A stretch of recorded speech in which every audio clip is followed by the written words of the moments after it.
Student, good morning. सभी का इस ऑनलाइन क्लास में आपका स्वागत है। सबसे पहले हम बात करते हैं कुछ हमारे पास में इम्पोर्टेंट टॉपिक्स है ना। हमारा अध्याय 3 जो चल रहा है, अध्याय 3 धातु और अधातु, और इसमें सबसे इम्पोर्टेंट है ये भी सक्रियता श्रेणी।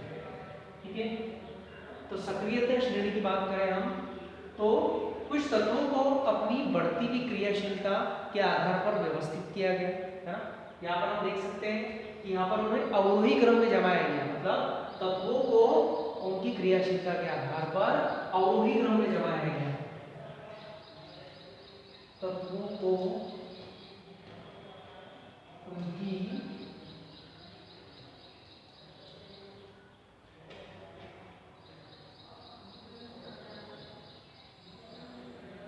आधार पर अवरोही क्रम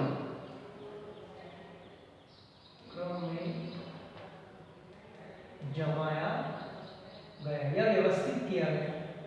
ठीक है, तो इस तरह की जो एक श्रेणी तैयार हो गई और उस श्रेणी को नाम दिया गया हमने सक्रियता श्रेणी। तो यहाँ पर अवरोही क्रम का मतलब होता है कि अधिक से कम की ओर, अधिक क्रियाशील सबसे पहले अधिक क्रियाशील आएगा और सबसे आगे में कम क्रियाशील आएगा। तो हम सबसे अधिक क्रियाशील की बात करें तो सबसे पहले है पोटेशियम, ठीक है, sodium, calcium, magnesium, aluminium, zinc, iron, PB, lead जिसको कहते हैं। उसके बाद में हाइड्रोजन, कॉपर, मर्क्यूरी है ना, Hg, मर्क्यूरी होता है ये, पारा जिसको हम कह सकते हैं, और Ag मतलब सिल्वर है ना, सिल्वर है, गोल्ड है, आएगा समझ में। तो ये सारी एक तरह की श्रेणी है जिसको सक्रियता श्रेणी नाम दिया गया। तो सक्रियता श्रेणी कौन श्रेणी है जिसमें तत्वों को उनकी अभिक्रियाशीलता या क्रियाशीलता के आधार पर अवरोही क्रम में व्यवस्थित किया गया।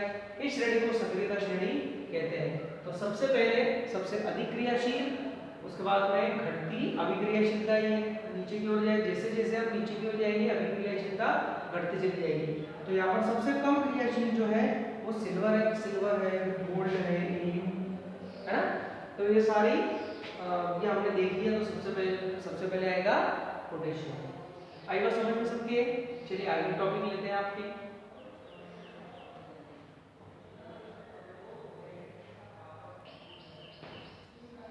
चलिए आयनिक यौगिक की बात करें तो ये भी इंपॉर्टेंट है। आयनिक यौगिक जैसे आयन, तो आयनों के आदान प्रदान के द्वारा बनते हैं, मतलब जो धातुएं होती है वो क्या करती है, अपना इलेक्ट्रॉन त्याग देती है और उसको जो अधातु होती है वो ग्रहण कर लेती है। तो इस प्रकार इनके बीच में आयनों के आदान प्रदान से एक यौगिक का निर्माण होता है जिसे हम आयनिक यौगिक कहते हैं।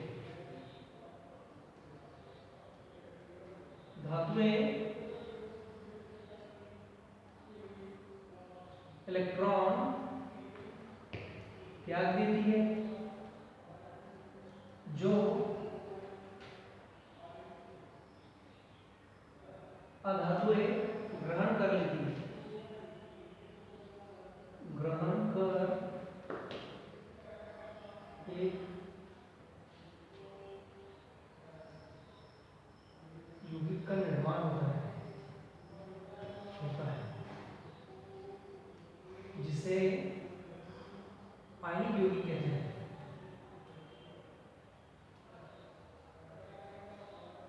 जिसे आयनिक यौगिक कहते हैं, मतलब यहाँ पर कि ये आयनों का आदान प्रदान करते हैं, मतलब ये इलेक्ट्रॉन त्याग देता है, इस पर धन आयन आ जाता है, और अधातुएं जो होती है वो इलेक्ट्रॉनों को ग्रहण कर लेती है, उस पर ऋण आयन आ जाता है। तो यहाँ पर हम उसके उदाहरण लिख सकते हैं। उदाहरण है हमारे पास NaCl, MgCl2, ठीक है। ये सारे आयनिक यौगिक होते हैं क्योंकि ये इलेक्ट्रॉन त्याग देगा, क्लोरीन ले लेगा इससे, तो एक आयन बनाएगा, एक बंधन बनाएगा जिसको हम आयनिक बंधन, और उस यौगिक को आयनिक यौगिक कहते हैं। भौतिक प्रकृति देखिए, सामान्यतः हम जैसे बता रहे हैं कि ये आयनों के आदान प्रदान से बनता है, तो ये विद्युत संयोजी यौगिक भी कहते हैं इनको। तो इनके बीच में मजबूत जो होता है बंध होता है, एक विद्युत संयोजी बंध होता है। तो भौतिक प्रकृति की बात करें तो सामान्यतः ये ठोस अवस्था में पाए जाते हैं। तो आयनिक यौगिक सामान्यतः ठोस अवस्था में पाए जाते हैं। कुछ यौगिक जो होते हैं बहुत भंगुर होते हैं, मतलब उसको अगर आप ज़्यादा ठोकोगे पीटोगे तो वो टूट जाएंगे। तो याद रखेंगे ये सामान्यतः ठोस अवस्था में पाए जाते हैं, क्योंकि इनके बीच में विद्युत संयोजी बंध पाया जाता है, ये आयनिक बंध होता है, जिसके कारण ये अपनी प्रकृति ठोस बना लेते हैं। गलनांक और क्वथनांक की बात कर रहे हैं, तो आयनिक यौगिक जितने भी होंगे इनके गलनांक और क्वथनांक उच्च होते हैं, उच्च होते हैं। उच्च होने का कारण ये क्योंकि इनके बीच में एक मजबूत आयनिक बंध होता है या मजबूत विद्युत संयोजी बंध होता है, जिसके कारण ये अपने आप को बहुत शक्तिशाली तरीके से ये अपने आप को पकड़ के रखते हैं, मजबूत होते हैं। इसलिए इनका गलनांक और क्वथनांक भी कैसा होता है, उच्च होता है। मतलब ये अधिक तापमान में गलते हैं और अधिक तापमान पर ही ये जो होते हैं ये गैस में परिवर्तित होते हैं। घुलनशीलता की बात करते हैं हम, तो जितने भी आयनिक यौगिक है ये सामान्यतः जल में विलय होते हैं, जल में घुल जाते हैं। लेकिन जो पेट्रोल, केरोसिन है ना, इन यौगिकों में ये अघुलनशील होते हैं। तो जल में घुलनशील, याद रखेंगे, जल में घुलनशील व पेट्रोल व केरोसिन में अघुलनशील।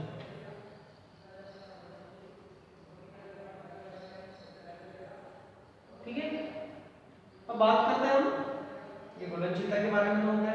विद्युत चालकता, तो विद्युत चालकता की हम बात करें तो जो आयनिक यौगिक होते हैं वो गलित अवस्था में, मतलब इसको अगर आप पानी में घोलोगे तो गलित अवस्था में आ जाएंगे, तो उस गलित अवस्था में ये विद्युत का चालन करते हैं, अपने में से धारा को प्रवाहित होने देते हैं। लेकिन ठोस अवस्था में ये कुचालक होते हैं। ठोस अवस्था में बिल्कुल सही बात है, क्योंकि अगर आप इसको पानी में घोलोगे तो आयनों में टूट जाएंगे ये, है ना।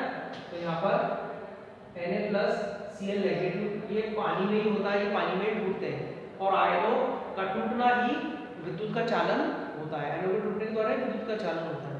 तो गलित अवस्था में ये विद्युत के चालक होते हैं आयनिक यौगिक, लेकिन ठोस अवस्था में ये विद्युत के कुचालक होते हैं, इसमें से कोई धारा प्रवाहित नहीं होती।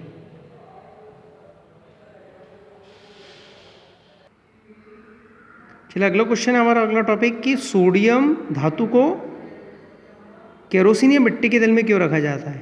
तो बहुत ही सिंपल मैं आपको बता देता हूँ कि जो सोडियम धातु है अति क्रियाशील धातु है, क्योंकि हमने सक्रियता श्रेणी में भी देखा था कि ये दूसरे नंबर की धातु है, पोटेशियम के बाद में सोडियम का ही नंबर है अति क्रियाशील धातु में।